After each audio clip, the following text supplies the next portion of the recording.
Okay, are we ready? Welcome everybody.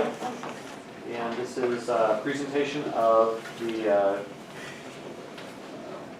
proposed 2015-16 budget. It's our annual study session on the budget, so I'll turn it over to Lydia, who will walk us through the budget.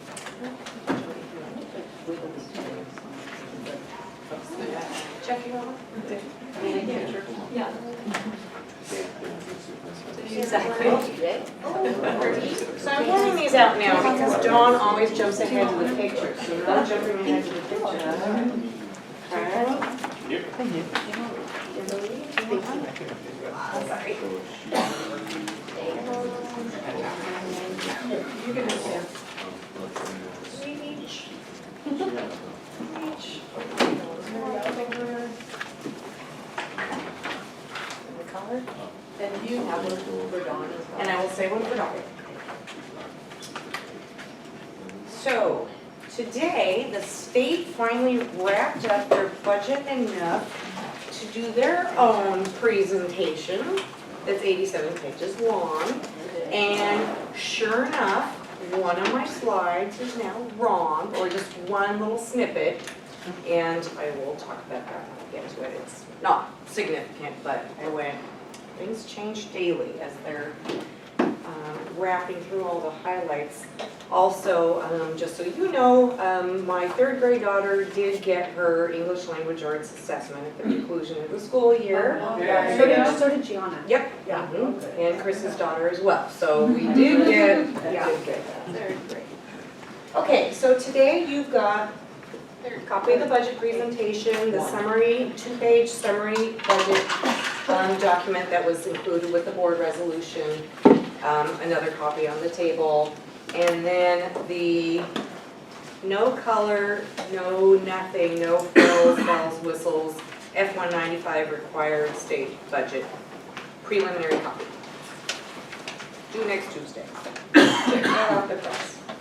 So today we're going to talk about the 5 district budgets. So, can I ask a question? I'm sorry. Absolutely. So every dollar spent, or that we're Yes. spending is in this report? Yes. Sent to the state, okay. Yes, yes. And that is something that we can, glean from and pretty up, so it's far more palatable than. Yeah, no, that's Than good. that document. Yeah. So I have included the timeline that you saw in January. It was January 13th that you first saw this timeline. We were hoping that the ledge would finish April 26th, certainly did not. So, 3 weeks ago you saw the recommended certain class staffing, and we are here today. We will do our annual required first and second notice publications to alert this public that there's a hearing on August 11th. We will have a public hearing on August 11th prior to your adoption of the budget. And then shortly after that, we send it on to the Puget Sound ESD, who approves it and then sends it down to state offices, Superintendent of Public Instruction. So, Lydia, since they've yet to finish a session, I think in the last 4 years on time, are they starting to engage in any conversations about adjusting this timeline? So there are 2 timelines. One's July 10th, which they did, but the August 31st timeline, they don't think that can be moved. And they said this year, even if the legislature didn't finish till September 1st, your August 31st deadline is, carved in stone. Well, I thought they were having a. Yes, optimistic and next year we will be back to a quote-unquote short. Right. However, we're not even sure they're done because McCleary judge could pull them back into a 4th special session if they decide that they didn't make progress towards McCleary ruling. So today we are going to talk again about the expenditure authority. So on August 11th, you approve expenditure authority for the 5 funds and the levy amounts for the 3 funds. And that is what's on the budget resolution. That is what you as a board adopt. Okay, all right. So, given that that's a very realistic possibility, I'm assuming we just submit our budget, keep moving forward, and then we would, as a board, eventually amend a budget? You can, yes. If If they things did change. something Okay. drastic, dramatic, we would adopt in August and then do a budget extension Right. if there was something that, But we'd only need to do a budget extension if we were in a position of Exceeded. exceeding the 230,000, Right. 200,000. Right, yeah. but if they gave us, 50 million more dollars. yeah, that was the number I was gonna use. That's terrible to spend it Right. I can, Yeah. on. Okay, so this is a picture of our Happy Networks graduates.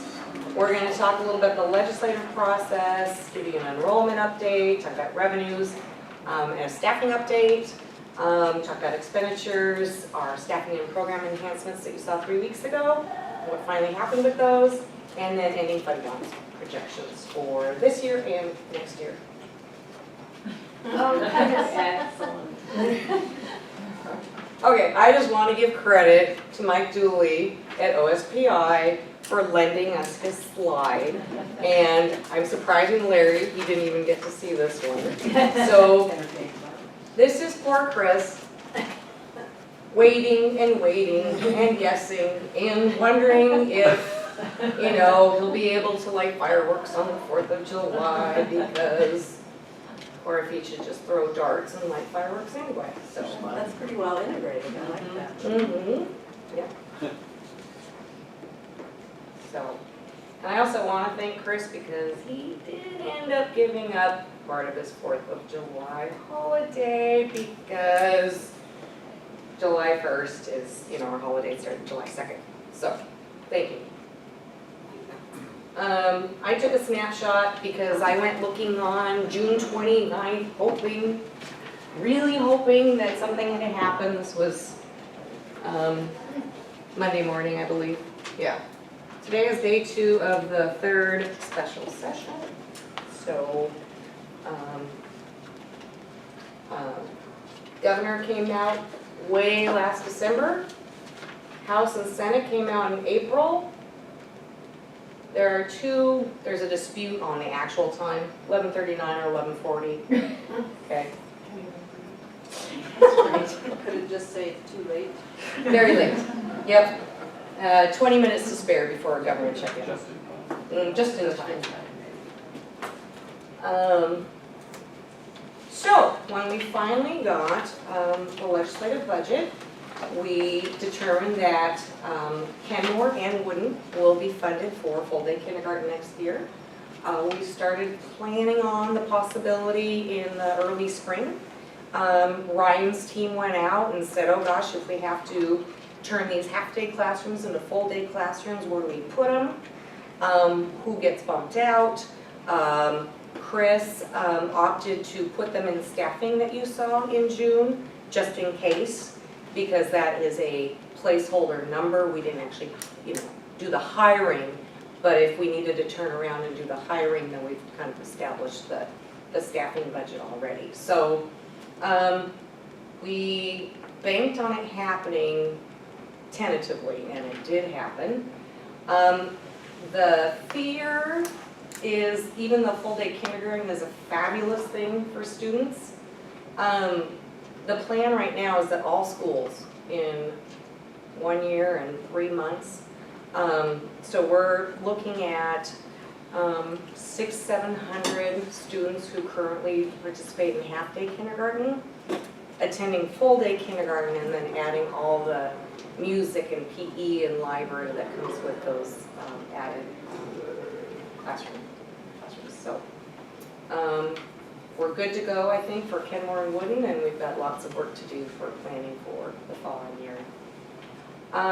The material supplies operating costs, that was listed in both the Senate and the House budget. It is lower than what Governor Inslee proposed, but by April we had the Senate and the House on the same page with material supplies, operating costs, the non-staffing costs.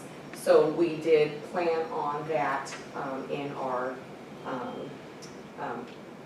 budget projections all this spring.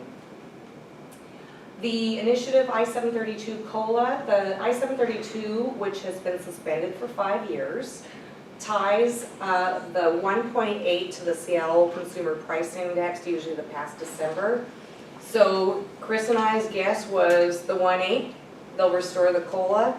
I really was quite surprised when they put the additional catch-up, because the districts have been funding the catch-up to the COLAs that the state hasn't. But lo and behold, our cost of living adjustment for next year is 3%. They are calling the 1.2% a one biennium salary increase. Fascinating. So what I think is going to happen is they're going to reset the base, and then they say that the base includes that catch-up. You can't put a COLA on top of that new base, but stay tuned. One of the big factors in McCleary is that compensation funding from the state is inadequate. And that is one of the big things that the judge could come back on, is that this really doesn't take care of the mechanism of how the state funds us. It might buy them time with the judge, we'll see. So in any case, 3% COLA gets passed to district staff. Health benefits, there was a lot of talk about perhaps looking at a statewide benefits board, like the Public Employee Benefits Board.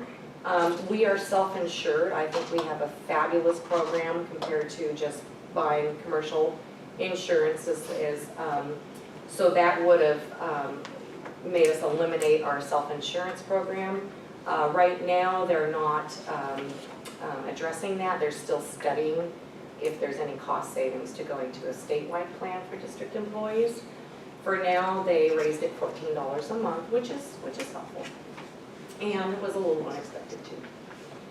The pension increase, that has remained, the increase has sat pretty constant through the governor's budget, through the Senate, through the House budget, so that did not change. K-3 class size reductions, this is actually really good, because they are going to look, there was a proposal that you are going to look at every grade at every school and see if you're meeting those targets, which is really hard because kids don't come in neat packages. This is fabulous because they are looking at it district-wide K through 3 average.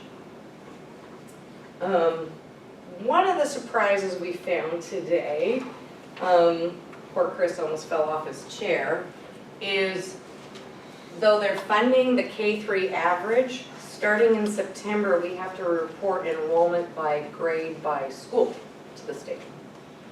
But the state won't possibly have that system ready till January because they didn't see it coming either. So if I'm interpreting that, so they're going to continue to fund at a district-wide average, Yes. but they want to see the data at a building, Yes, because they're prepping for the future. a building grade level average to see how. Yeah, I think they're prepping for the next biennium. Okay. But no, it is a K-3 district-wide average, but we would like the data for the next 2 years so we can start thinking about. So where is that data gonna go until January? We can get that data. No, not you, but you're saying. Where's the state you gonna said put the it if state they don't have a will system to accommodate it? You will back report. You'll hold on, we'll hold on to it. Yeah, you'll hold on to the data and then enter it in for the prior 4 months, April. we think. The class size wasn't 1 to 7, it's not down to 17. That's only well, that's the long-range goal for 18 or 17, 18, 19 or 17, 18. That's the McCleary. Oh, that, is that McCleary, not It's 1351? it's a little, A little bit of both. a little bit of both. So this year they went to 22.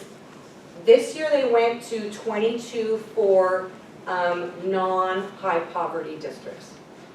There are some more improvements that's in here, if you would like to, I think it's towards the back. There are improvements at the high poverty schools. in K and 1, I believe. So high poverty is 18 for kindergarten, 19 for first grade, 22 for second grade, 24 for third grade. Class size for general education is 22, 23, 24, 25. But in 18, 19, it's all going to 17. In the low grades, I believe Okay, K3, K through three. I believe. As supposedly. Right. And as now, just to clarify. That's what so McCleary says, though. I think McCleary and 1351 both say similar things about K3. Yeah. About K3, yeah. 1351's got more class size reduction loaded into the higher grades than, Right. than the current legislation has. But even with these reduced ratios, Lydia, we still already staff generously enough to meet those ratios. Yep, so Chris did some research on current classroom configurations. He worked with the Synergy and the Cedars technology team and Chris and Jeff's office, who's all things, Excel and pulling out the data on staffing. And as a K3 average, we're there. We expect to be there. So one way to look at this is the state is coming closer to actually funding what What we we do. currently staff. Mhm.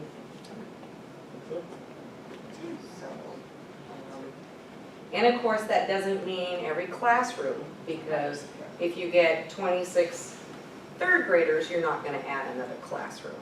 But as a district-wide average, we should be there. The per pupil inflator, we were expecting somewhere around 4%. We plan to collect in 2016 our full voter authorization, so this doesn't have a significant impact on that. This is what Governor Inslee vetoed. So starting a year from the fall, the budget that was passed by the conference budget said, we want another fund or account, or we want something to show you, we want you to tie your levy expenditures to the levy, which sounds great, except it's extremely complicated. So, for instance, even if I'm state funded, the levy's paying part of my funding. Even if a paraeducator is funded at 6.5 hours and the state gives us those 6.5 hours, we provide full medical, the state doesn't. So then the levy, so you would be cutting and pasting. We were really pretty nervous about that. The governor said it costs too much to do this. And I said, well, it's probably more than cost. But I mean, to think about it more than cost, but whatever, it's on hold. So Jolie, as the accounting expert, continues to work with accounting teams through Olympia, OSPI, the state auditors, and we think something like this is coming, but it's not going to happen in 16, 17. Instead, they threw the enrollment by school by grade, which hopefully is a little easier than this would have been. So Initiative 1351 suspended for 4 years. So that was the big holdup from June 30th at 11:40 at night to July 10th, last Thursday, was they had, or they believe they had 2/3 vote to suspend Initiative 1351 because it's got another $2 billion price tag on top of all these items. And that is one of the places where the the end of course biology assessment was suspended for 15 and 16. And then we don't know anything beyond that, if it'll get restored or in answer to your first question. We're all asking it. Yeah. The ongoing assessment question. So we know 15, 16, it won't count towards whether you graduate or not. At the moment, we don't know anything more than that and hope to start finding out some things as they start writing the bills, the actual bills. This is probably a little bit off topic, but do you think that the Washington Education Association will now strike off of some of these things? I don't mean the end. Yeah, I mean no, like I- Washington. Hard to say. Yeah. I think they will wait to see what, how the Supreme Court reacts to the budget, the legislative budget, and the legislature has to submit a report to the Supreme Court. It's pretty quickly, coming up pretty quick, it's this week, it's a pretty tight timeline after the budget's approved. And then the Supreme Court will respond to that, you know, so I think it will depend on how that, it'll largely depend on how that goes on. Okay, we made a slight adjustment to the enrollment projections that you saw in February. We increased running start by 25 students because we have had a nice historical pattern of being above 200. Running start is basically a flow through, we get the money and then we pay the colleges. So the number isn't too significant, but we thought we have all these tweaks to make in the budget based on the legislature, we might as well make a few more tweaks. We've also separated the open door. It's Russ Thornburg, your most recent graduate at the board meeting. Oh, okay. That's the Grad official, Grad lines? the official OSPI term for that kind of enrollment, but you know it is Thank you. grad lines. It's the Yes. official. It didn't all fit on the wall. Yes. You went ahead and make it an awful. Yeah. And actually, this is also off topic, but Cascadia and community colleges are in kind of a world of hurt budget-wise because they reduced their budget without giving them any Recourse. yeah, I mean, that's scary. $500 a textbook instead. So they don't have a lot of places, you know. So the other main change that we're now making to. Next slide. Okay. Okay, so the column on the left, original 15-16 enrollment projection, is what you saw in February, the second February meeting. What we have changed is, first of all, on the F-195, we have to split alternative learning education enrollment separate from all other enrollment. So we thought, well, now's a great time to display this for you since we're required to split it out. The main ALE enrollment is North Shore Networks. That's your primary ALE. The other thing we did was added 80 students to kindergarten. Those were formerly half students at Woodland and Kenmore that are now full students because the state will fund us for a full FTE instead of a half FTE. So we made that adjustment because we will put that into the state budget as a higher number than you saw. And then we listed your Dropout Reengagement, Grad Alliance, TAA 1418 are students that are successful in this program. So for the first time ever, FTE is over 20,000. So does this also include the increased kindergarten enrollment we saw these last few months? We are holding steady on waiting until August, later in August, when we start seeing some registrations. So kindergarten is one of the, maybe not so much for Jeff, but we expect a lot of volatility in kindergarten registrations. So we're still holding steady to see if we backed up the registration by a month. So did we have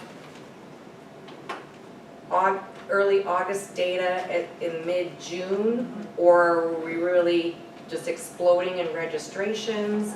So stay tuned, it's entirely possible. We won't restrict ourselves to this number by any means. If we get 22 to 24 kids come to Woodmore, we have to add a classroom or figure out, yeah. It's part of our contingent enrollment too. Yep. Okay. So that's the estimate at this time, and, but we would never say, nope, we're capped. Yeah, we would, Oh, for sure. yeah, I just wondered. absolutely. And kindergarten is very unusual this year. Okay, this graph is one of our favorites, though it's kind of odd, because this line is your true graph of showing enrollment increasing over time. This graph that looks like it's going down is just talking about the rate of change. So we expect to grow about 1% over this year, but the reason the number's going down is because the rate of change was over 2.25 the year before. So that's why that percentage graph goes odd. It's time to, you know, if the blue lines were straight, the little red dotted line would be straight across as well at 0%, no change in enrollment. So the rate of change has slowed down, we think, maybe the kindergartners and the move-ins, but we are still just growing crazy. And this 1% is off the higher number, so you know, you kind of expect that percentage to get a little bit less for that reason. This is just another picture of enrollment. You can see there's, you know, a little bit of growth in secondary, but right now, all, you know, the bulk of the growth is in elementary, and that is why they are building a high school and doing grade reconfiguration, because all those kiddos in 15, 16 will roll up to the secondary schools at least. We should keep them in, that's our expectation.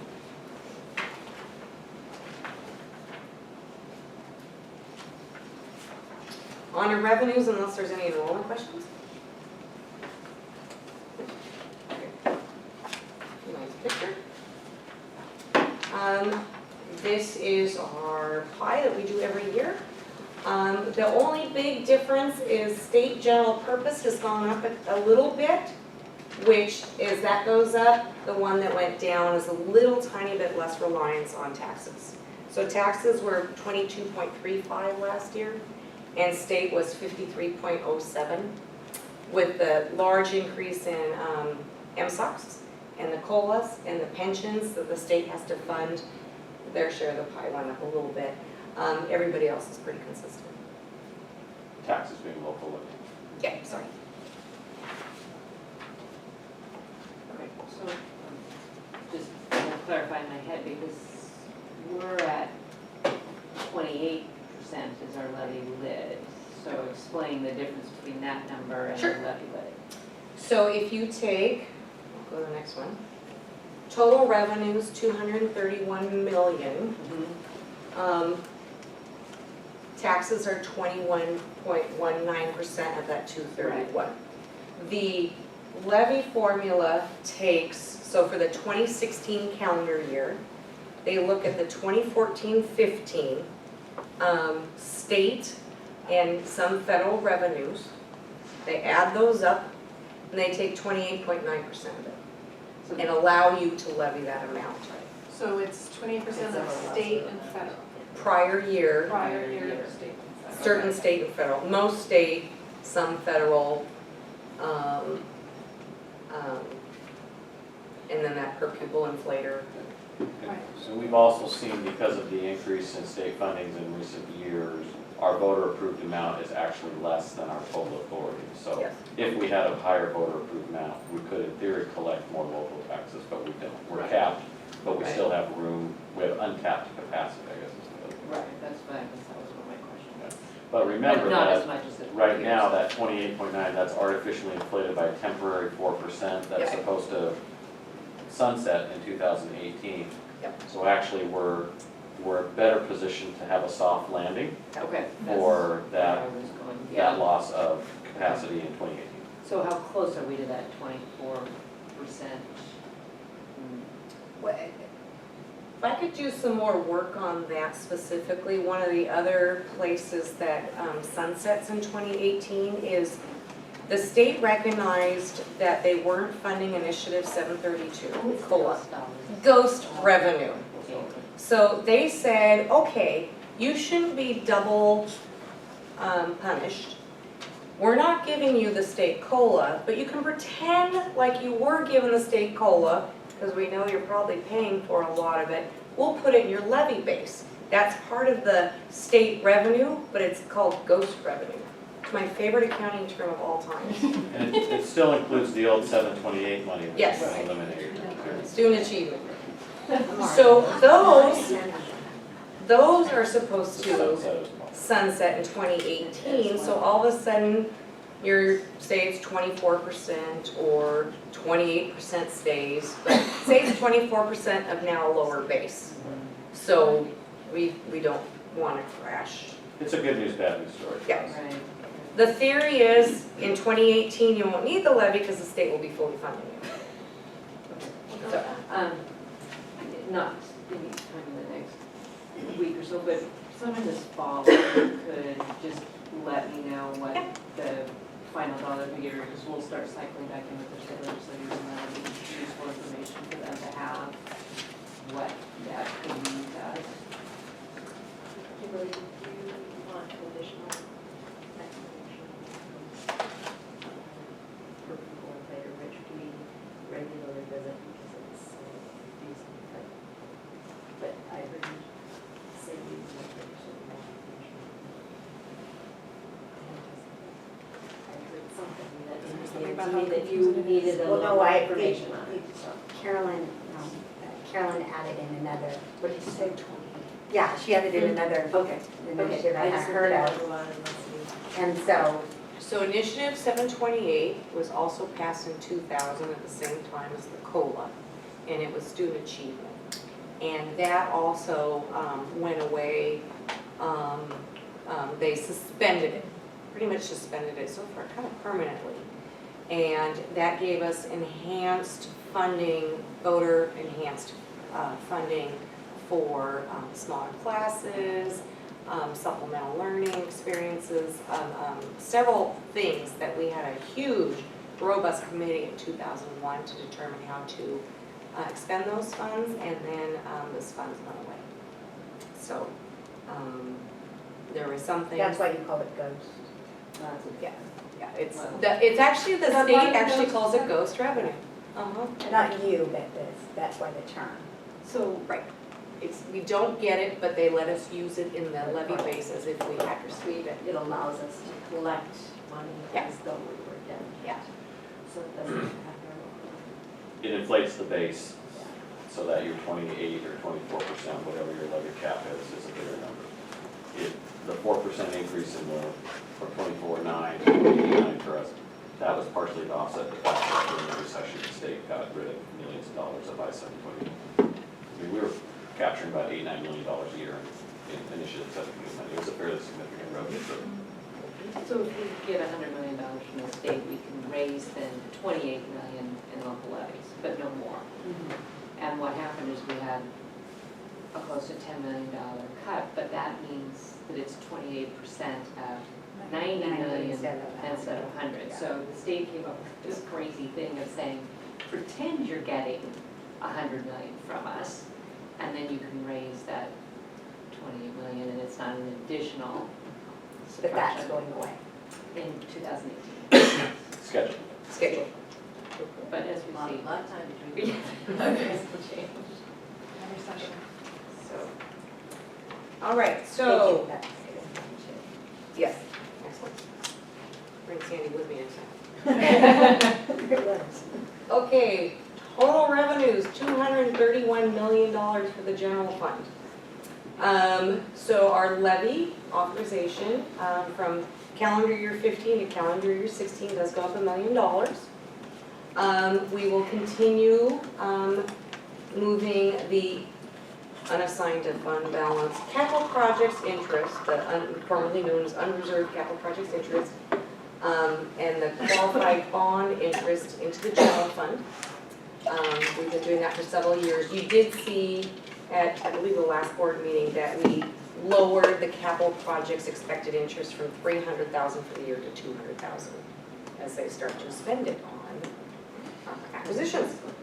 It'll be less of a base to earn interest on. We continue to transfer capital levy dollars for the technology professional development days that's within the NSCA contract, as well as there are certain ongoing software maintenance fees that we can use our tech levy. So, gosh, it was probably 8-9 years ago, we said we can use the tech levy to purchase software off the shelf. software is no longer sold in a box off the shelf. So we went down to Olympia and said, the software licensing fees are the same thing as the box of software. We should be able to use tech levy. Governor signed off on that. And so Alan goes through his list of software licenses that are appropriate to charge the tech levy. And then we do that transfer. Okay, definitely have increased enrollment, drives out more state funding. And then we talked about the legislative increases for the MSOCs, the COLA, full-day kindergarten, pension. So the state has to fund their share of the state-funded employees, pension costs, the health benefit, and K-3 class size reductions. Okay, we made a few little adjustments to the staffing that you saw on June 23rd. The total FTE, I love the nice round numbers, 1310 for certificated and 703 for classified. Also the first time that we've broken the 13 and the 700 thresholds for those two groups, so growing.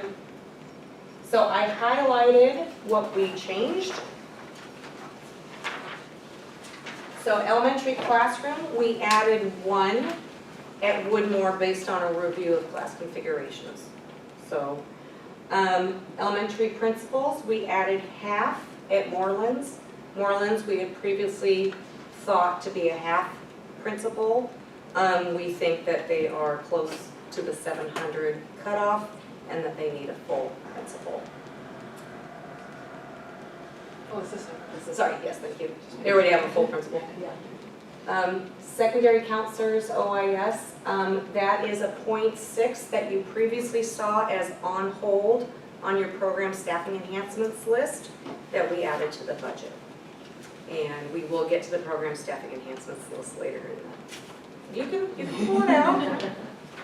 But that was further on the list, on hold. Once we got the state budget, we took it off hold and included it in the certificated staffing. So those are the, oh, thank you. I missed one? Secondary is 2.4 FTE Basic for ed. Yes. So secondary basic ed, also on the staffing program enhancements, we said we were going to revise the staffing model to treat the mid-level special ed classroom students differently, not deduct them from gen ed because they spend so much time in gen ed. And so we were able to make that change. So across the 9 schools, it was an additional 2.4. And there were cheers in the hallways. So, bye, Becky. It's great. Okay. You were on vacation. I was on vacation. You heard it all the way from The Midwest. So I just would point out kind of the bottom line there. This budget adds almost 50 certificated FTE from last year's budget to this year's budget. So when you think about, you know, if our revenues are increasing by $17 million, where is it going? Think of each one of those FTEs as 100,000-ish around there. So a big chunk of it is going to just more people providing more service in a number of different areas. And much of it obviously in elementary ed as we're seeing the enrollment growth there.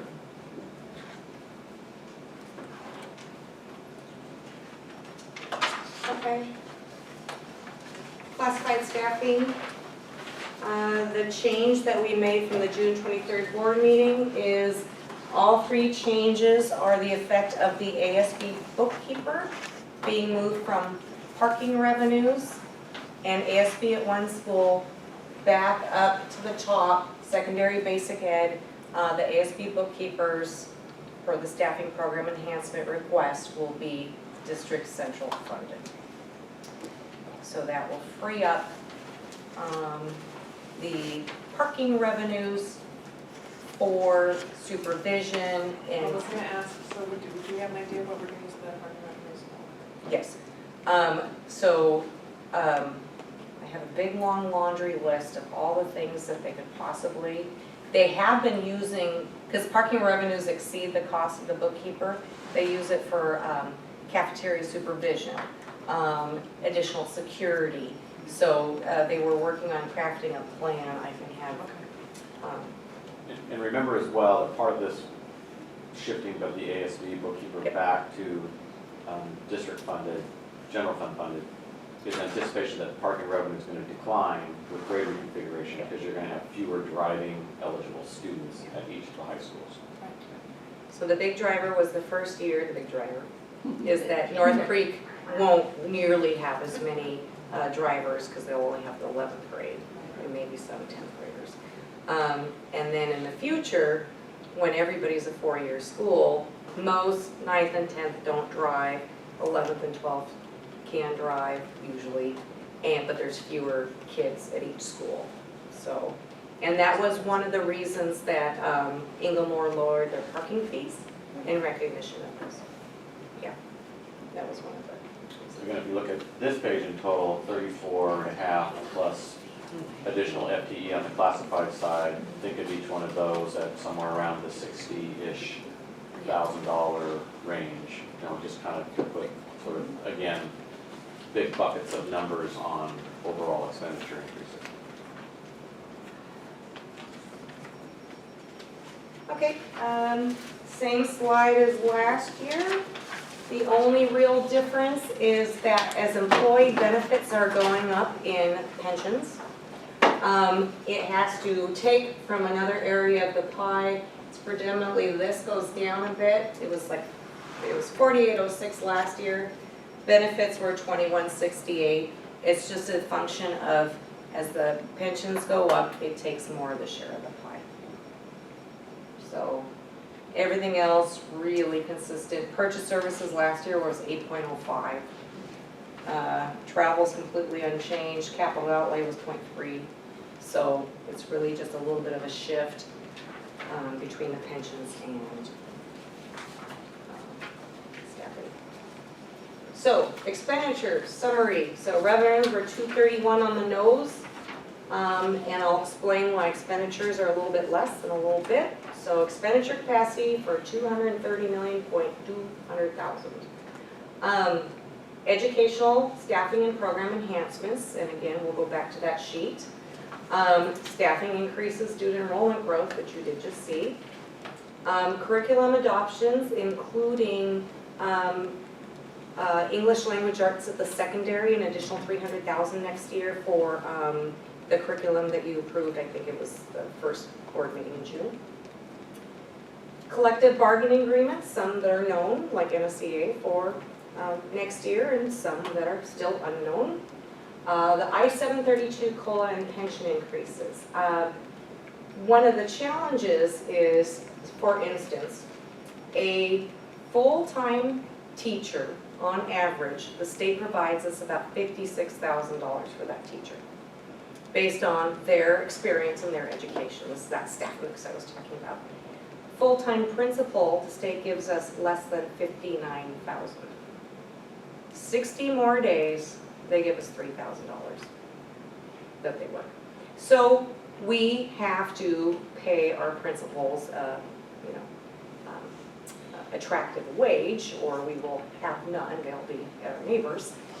So every 3%, the amount that we pay a principal above that $59,000 that the state gives us, we pay that 3% on top of their base. We pay the pension on top of that base. So that is where the local funds come in that you were asking about. Is that earlier. part of fully funding McQuarrie? Is that also? Compensation For the principals, I meant. for, Staff in Any general, staff, that is the biggest component of McCleary, because the biggest cost of school districts is in your people. Yeah. And it's the disparity between what the state pays, what it actually costs districts, and the unconstitutional intermixing that gap is filled largely through local levy dollars. That's really the heart of McCleary. Yeah, I didn't know principals were included in that, but Yeah. then Also. when the state decides to, or whenever they get to funding McQuarrie, they'll just come up with an average for all districts of here's what principal costs you. I mean, that's already what they're doing, but they're gonna, They've already done it's that. entirely. they've already done that. They've like- already done okay. that. They did it once, but I don't know, maybe they would like to do it again. There They're was- discussing. There was a bill that said, once we decide what full funding means, you have to stay within that as an average. So, There was some cost of living difference, That's right? also Talked Regional. about- Yeah, the They- regional cost of living differences. I think that will be the issue, that if the Supreme Court were to call the legislature back in session, that'll be the big issue, is they'll Compensation. say, you didn't do anything to address the essential dysfunction of the current funding system. And in fact, when you put a COLA on it, you just make it worse. Yep.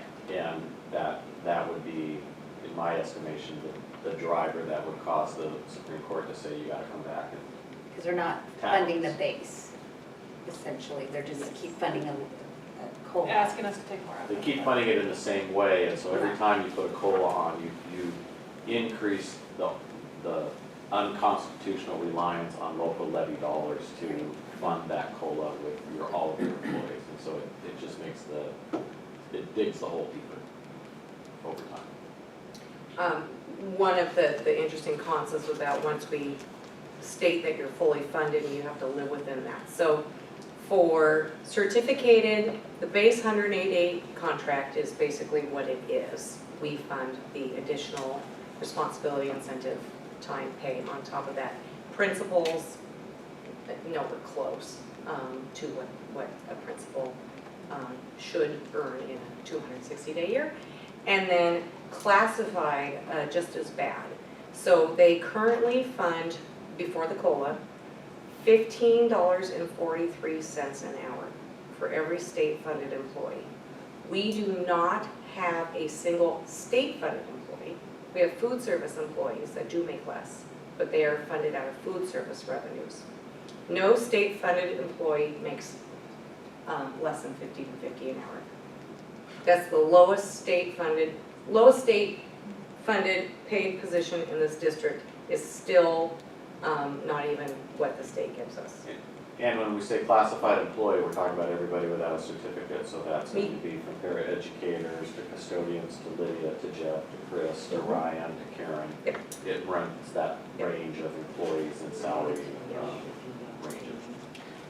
So I figured out that, also figured out that we pay on average, it's close to $25 an hour district-wide when you average.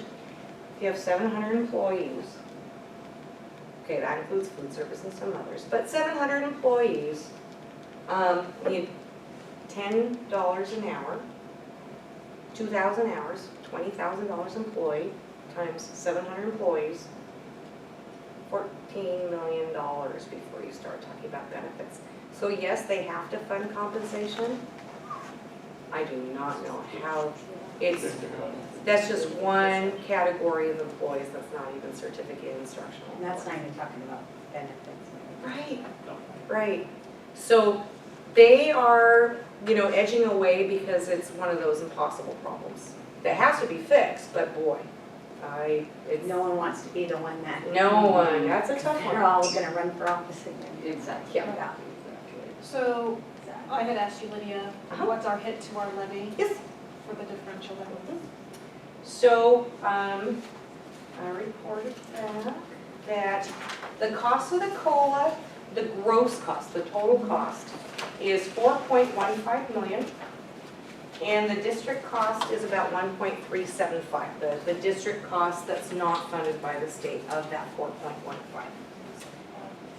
The pension is the gross total district cost, is about 3.4 million, and the state's, or the local share, the district share is 1.34 million. So, So if you think about, 50 additional certificated FTE, 35 additional classified FTE, then add on those COLAs and the pension costs, all of a sudden $17 million starts adding up pretty quickly. So do we have to shift from other areas to cover this? Well, remember our revenue all comes into one pot Right. for the most part. So when you think about it, it's hard to say what's the impact to the local levy. The local levy only grows $1 million. That's all it can grow. So in reality, what's happening to our district and other districts is where we're seeing other funding streams increase, like MSOCs, those kinds of things.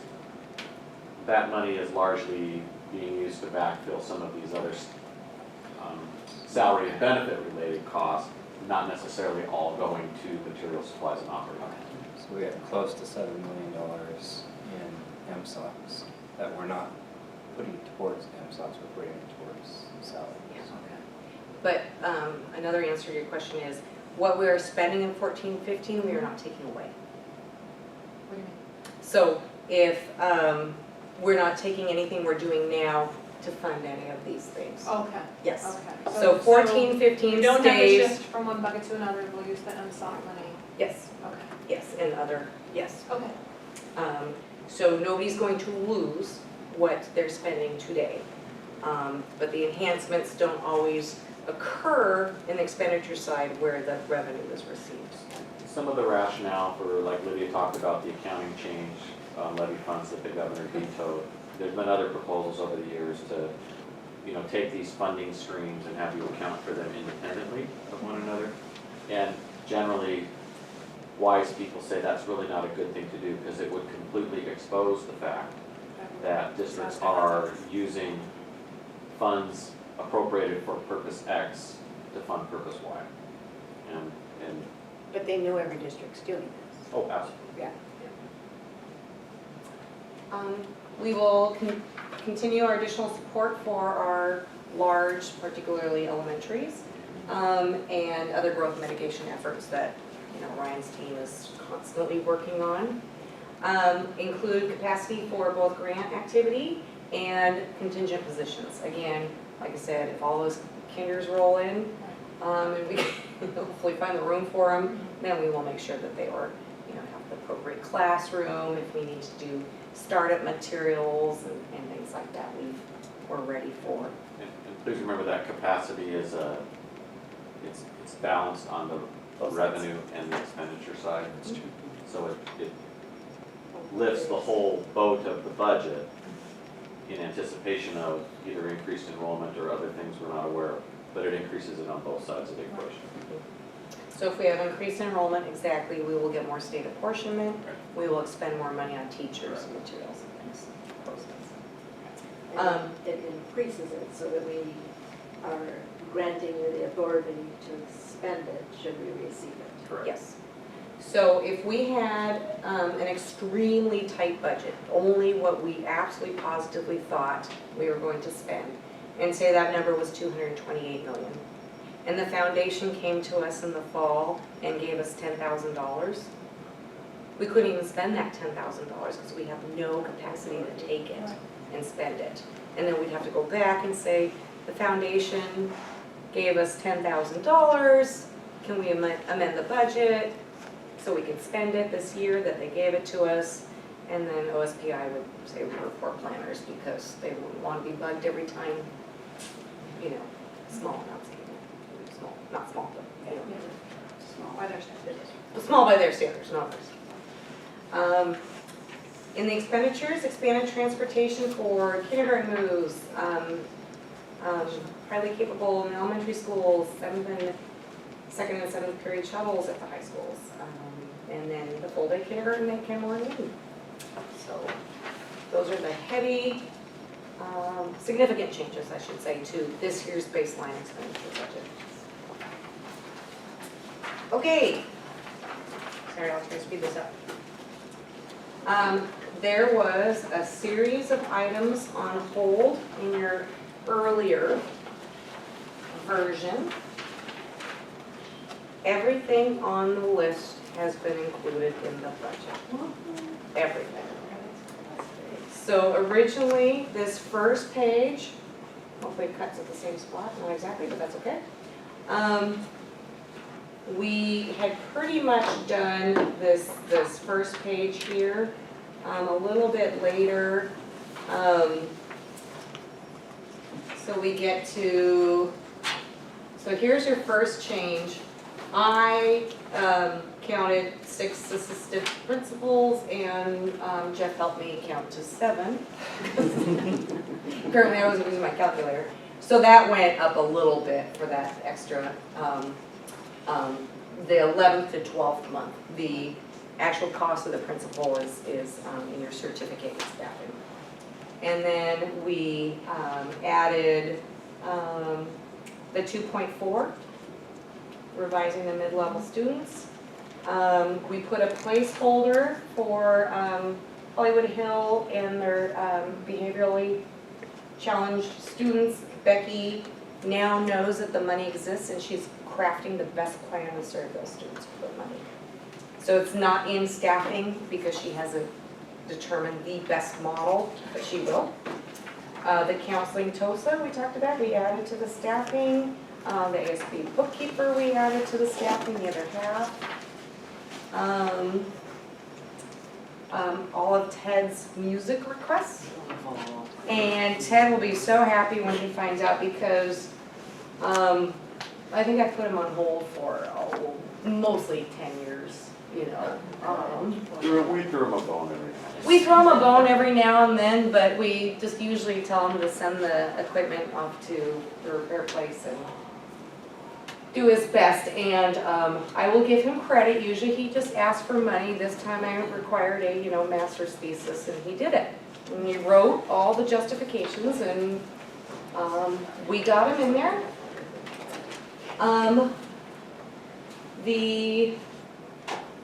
You'll see that 300,000 for the secondary ELA is assigned to curriculum this year coming up.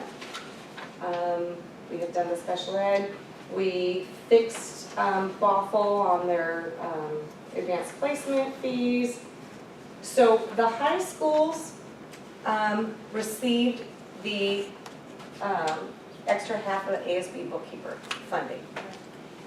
The junior highs in particular, as well as the elementary schools, have a real need for supply money. Skyview did a phenomenal job detailing out how costs have changed over 5 years, how we have not increased their materials budget in all that time. Things get more expensive, they're squinched, and because of the MSOCs and the state budget, we were able to increase that for the junior high and the elementary, and then the high school will get the benefit of the parking revenues back. The IB diploma fee, again, music. We have a contract with Children's Hospital for athletic training.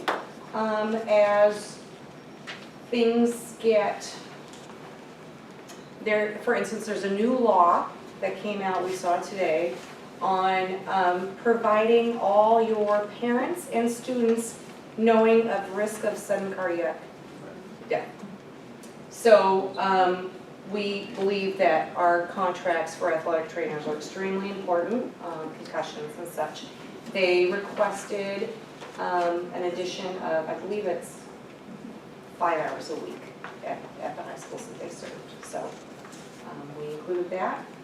East Lake utilities, transportation, all those items were in there, I believe. So I was hoping it would round to 5.4 on the nose, but.